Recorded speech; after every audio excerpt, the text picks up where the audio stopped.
that could forgive student loan debt for millions of people.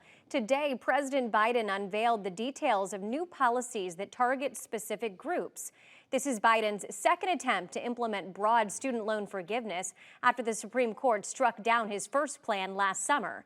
Wink News anchor Annette Montgomery joins us live in the newsroom. Annette, which groups are being focused on in the new proposal?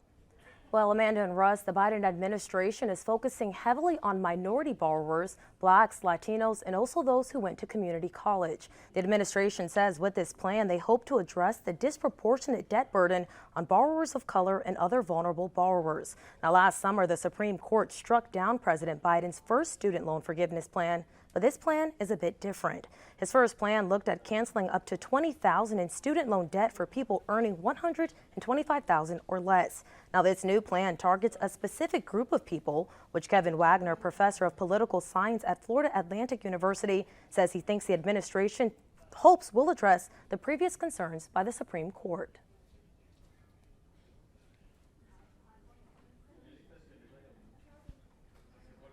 The problem he ran into last time was that it was challenged in court and was struck down in large part primarily for overstepping the authority that the president has granted under the statute. So essentially the president's taking another bite at this apple by instituting new policies that are a little more narrow than the actions that he took previously that I'm guessing that the administration believes will actually be able to be upheld under the law.